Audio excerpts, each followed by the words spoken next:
एक महत्त्वाची बातमी आहे। भाजप प्रवेशाबाबत कुठलाही प्रतिसाद मिळत नसल्याचं खडसेंनी म्हटलंय। प्रतिसाद मिळाला नसल्यानं आता पुढचा विचार करेन असं वक्तव्य केले खडसेंनी। नाहीतर मी मूळ माझ्या राष्ट्रवादीचं काम करेन असंही खडसे म्हणाले। तर महत्त्वाची बातमी आपण पाहतोय।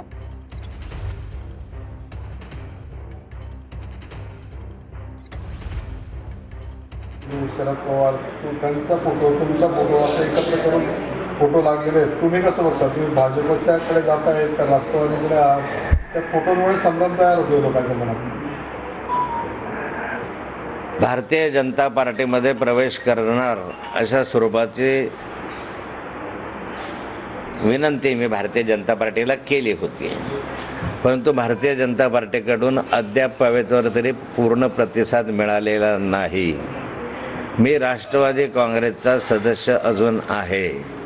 राष्ट्रवादी काँग्रेसच्या सदस्यपदाचा राजीनामा मी माननीय शरद पवार साहेबांकडे, जयंत पाटलांकडे दिलेला आहे, पण त्यांनी तो अद्याप स्वीकारलेला नाही।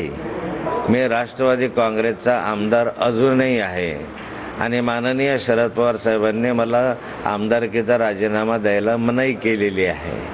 अशा स्थितीमध्ये मी आज आहे, पण मी काही दिवस आणखी भारतीय जनता पार्टीची वाट पाहिल, तर माझा मूळ पक्ष नाही तर राष्ट्रवादी आहे तो जॉईन करून मी परत राष्ट्रवादीमध्ये उत्साहानं काम करेल। भाजपने जर प्रवेश केला तर भाजप जाणार नाही? भारतीय जनता पार्टीमध्ये प्रवेश करावा असं माझं मत पूर्वीपासून होतं।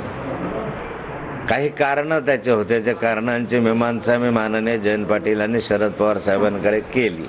माझ्या काही अडचणी होत्या आणि त्या माध्यमातून मला भारतीय जनता पार्टी जॉईन करावं असं वाटलं होतं, पण आता या अशा स्थितीमध्ये मला आता विचार करावा लागेल। भारतीय जनता पार्टीचा फार काही